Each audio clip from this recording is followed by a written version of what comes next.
by inviting our board president, Marvell Davis, to come to the podium.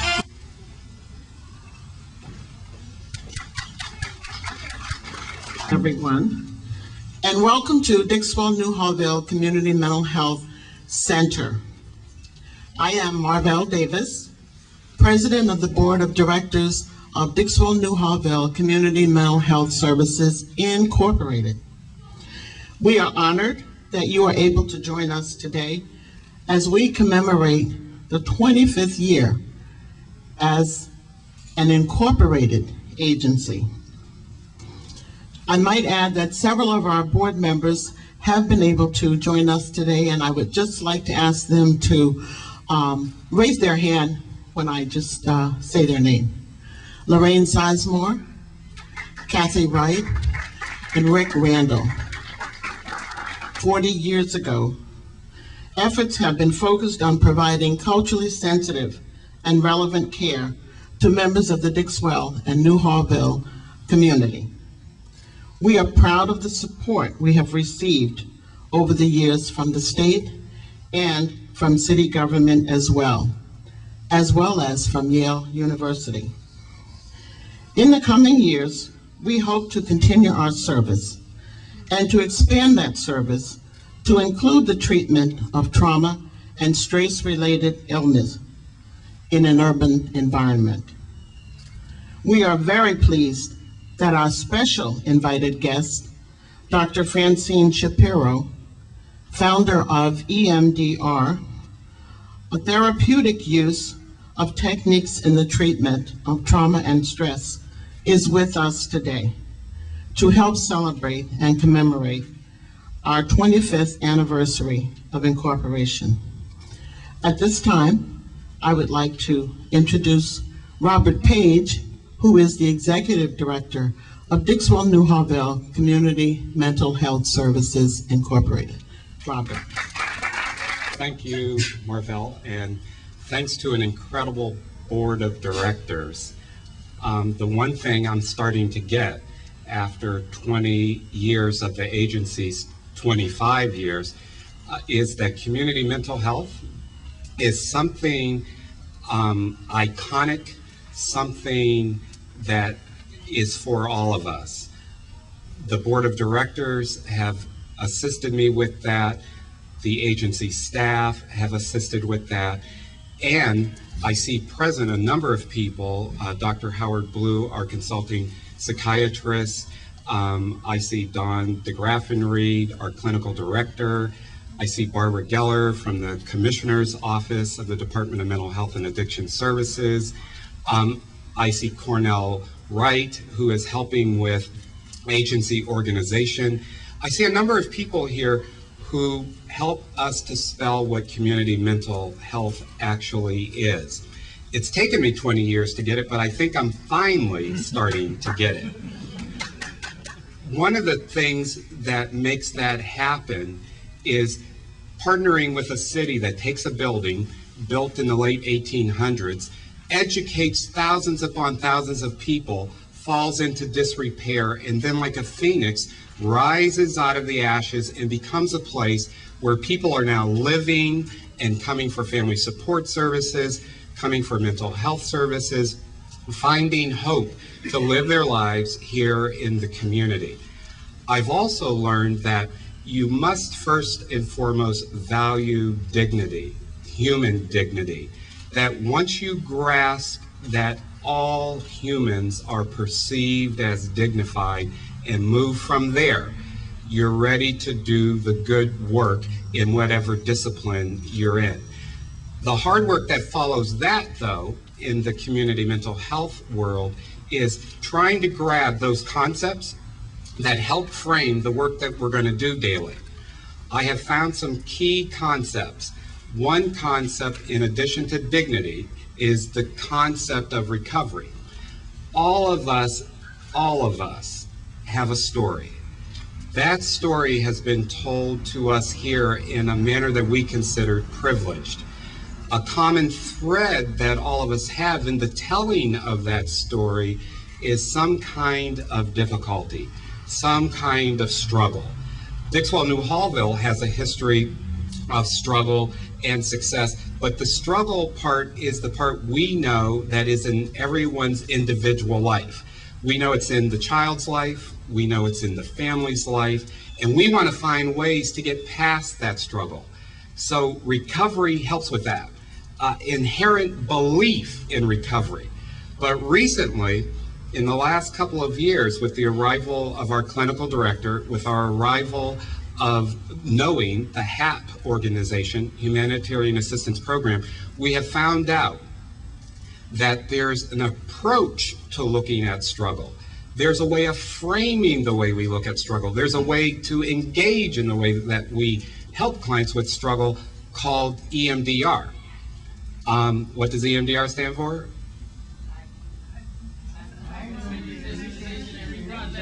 Oh, thank you. Eye movement, desensitization, and reprocessing. It's a way of valuing the person. It's a way of saying the person has dignity. It's a way of saying the person can work through the struggle. It's a way of saying that hope is not something in a window dressing. It is not something just we learn in graduate school to hold on to theoretically. It is something we see happening right here at Dixwell Newhallville Mental Health in the lives of our clients. That's why I'm especially thrilled that Dr. Shapiro is with us. The best way to introduce her would be not to read simply from, you Google Francine Shapiro, Google EMDR, and you'll just have to sit there for a minute and watch the things pour onto the screen. But better than what you might get on the screen, some of the staff here at Dixwell went to Phoenix recently for the EMDR, the IMDRIA, the national conference that's held annually. There was a dinner that was held, and it was my first time there. I'm now on the Humanitarian Assistance Program board, so I got a little bit of like catbird seat watching things. I go to this dinner, and Dr. Shapiro wasn't able to attend, but you would swear she was right there because the ballroom was crowded to standing room only. And what I heard from people all over the world, Brazil, India, Africa, all parts of the world, talking about what's happening with EMDR and its treatment. I'm sitting there and research. There's a library in Northern Kentucky, University of Northern Kentucky, that's been named after Dr. Shapiro. I'm saying, what is all that? So just literature, all this voluminous literature about what's happening, the story that we get to listen to. We were listening to that story. A German practitioner who is being hailed in one of the highest referee journals, who's doing research that shows that anxiety comes down with the use of EMDR. One person after the other, getting up to the microphone. And I'm saying, oh my goodness, well, I didn't know we did all this. It was incredible. It was a tribute to Dr. Shapiro, even though she couldn't be there, to hear 600 people are saying, sign me up, I want to go help. So people have been to 9/11, these very sad, very powerful, transforming events, to New Orleans to help out with the impact of Katrina, even back to the Oklahoma bombing.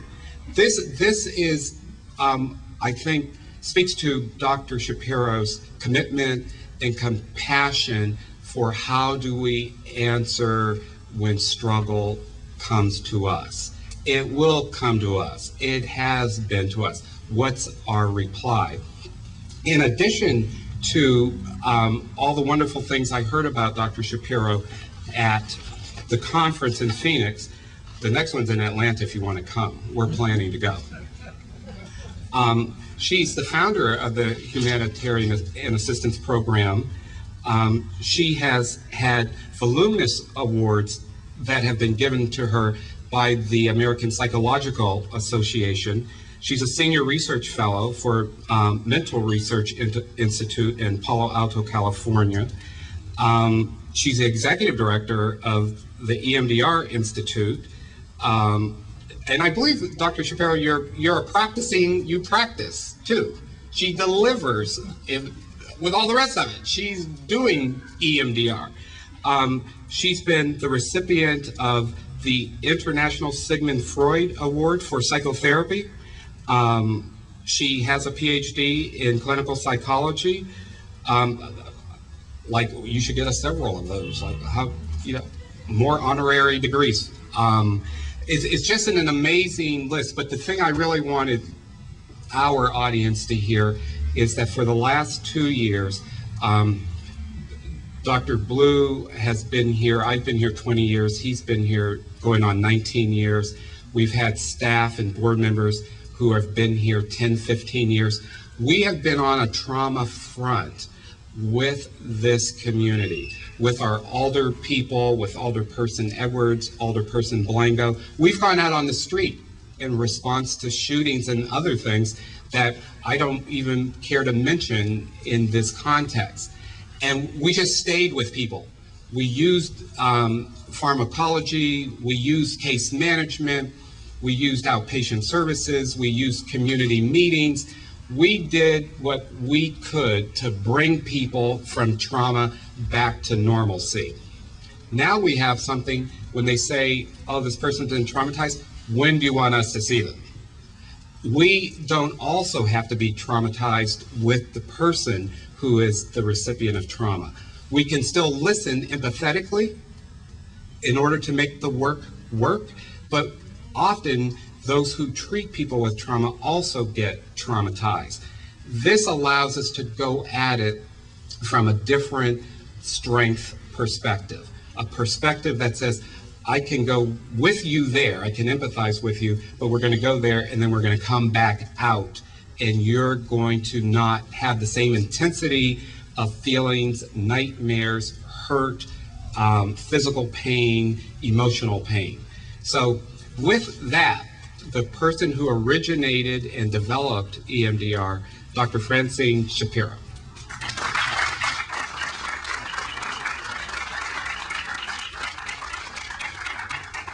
Thank you. I'm very happy and proud to be here. The EMDR Humanitarian Assistance Program views itself as the equivalent of the mental health equivalent of Doctors Without Borders. Where there's pain, we want to see clinicians willing to go, whether it's for Katrina or for the tsunami, whether it's working in Northern Ireland, bringing Catholic and Protestant clinicians together to learn EMDR to deal with the troubles. It's having Israeli facilitators work with Palestinian clinicians to teach them how, because we recognize that trauma breeds violence. That when someone has been traumatized, the research shows women get depressed, they're not be able to connect with their own children, and men get angry. And the pain continues to ripple through one generation to the next. And what we're about in terms of the Humanitarian Assistance Program is being able to help stop that violence wherever it exists, to help alleviate the pain wherever it exists.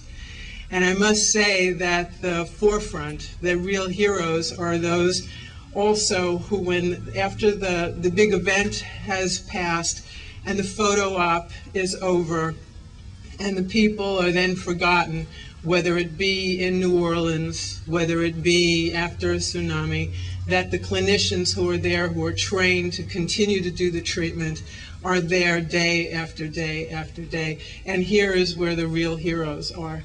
That you recognize the need to be with the community to help to revitalize all of those in pain. And it's recognizing that the pain is the surface, but the health, the goodness is inside. That when we see trauma healed, people move not only to thriving, but also wanting to pay back, wanting to serve. Those who have been raped may at the end say, I want to help to make sure this doesn't happen to others. Those who have been assaulted know that they want to do something so that others won't be assaulted as well. And that this organization has been working for initially 40 years and now 25 years since incorporation to work with everyone in need. I'm just very proud and very happy that EMDR and Dixwell has found each other. because EMDR is only as good as the hands that use it, and to know that it's being used well and to know that people are getting transformed and healed, it's just, it's a wonderful feeling for me. And I'm so happy that this organization exists and that you've had me here. Thank you. I wanted to mention with Dr. Shapiro here that we are the first agency in the state practicing EMDR to receive state funding to treat people who have lost a loved one to homicide.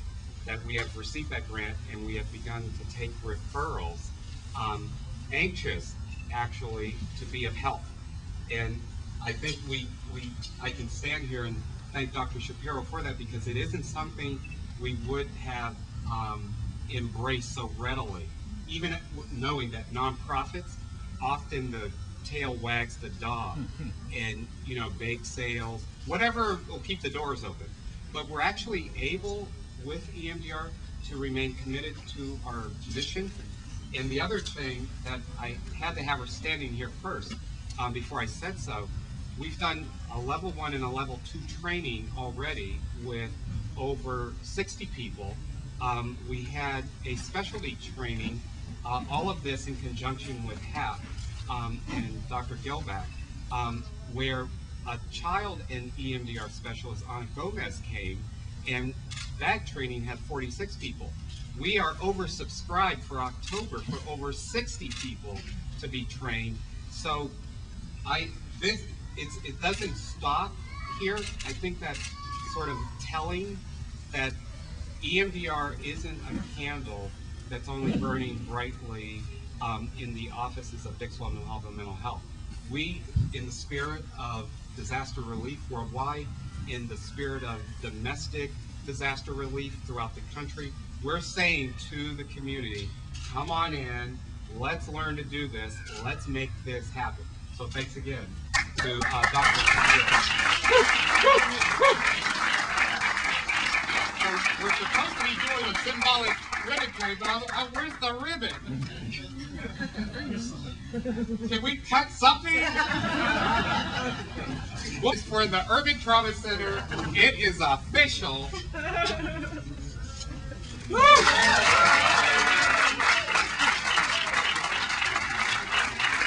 I'm inviting everyone, please, to cut the cake with us and have a bit of celebration cake.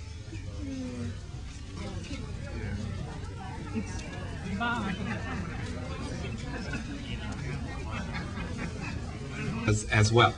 Alderman Blango and Alderman Edwards from the Newhallville. I think she should be in the middle here. Do you want to do a presentation? I'm at Well, what we're going to do is present 2 citations. First of all, I would be remiss if I did not present the first citation to the Dixwell Mental Health for the wonderful work that they have done, and that we've been working with them in a collaborated effort for their efforts to help so many people. And we're going to just try to pour a gallon into a pint by just reading this citation. And it reads as thus: from the Board of Aldermen, an official citation introduced by Alderwoman Alfreda Edwards and Alderman Charles A. Blango. Be it hereby known to all that the New Haven Board of Aldermen hereby offers a sincere congratulations to the Community Mental Health Service, Dixwell Newhallville Family Support Center, in recognition of celebrating 25 years of community mental health services and ribbon cutting of the New Haven Urban Trauma Center. It's been an amazing 25 years of individual counseling, family therapy, group therapy, food pantry, emergency assistant, community camp referrals, case management, and community organizing. You have helped many individuals to recover from emotional and psychological differences. We thank you for all you have done in the community with all of this wonderful and caring service the entire member extend his best wishes on this memorable occasion and express hope and continued success given on the 19th day of September 2008 from City Hall. And we just want to say to Mr. Page and staff,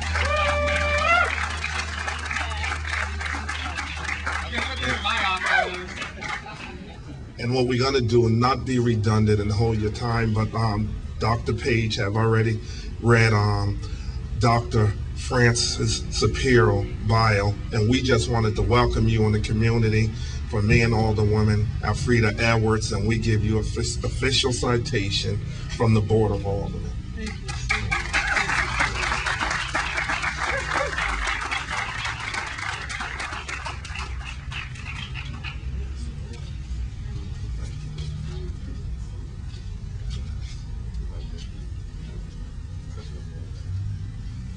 So we would now, I apologize, my enthusiasm, my cup running over. It's, I think Alderman Blanco said it well, pouring a gallon into a pint. And what I was saying in Phoenix was I felt like a garden hose up to a fire hydrant. And now I'm run out of things. It's like all this light streaming in from the cosmos. It's like I'm full. That's from Francine. That's a technique in EMDR. And if you want to know more about it, you can talk to any of the practitioners around. But before then, please have some cake and refreshment with us. So he's just overly into it. And Markel. And then I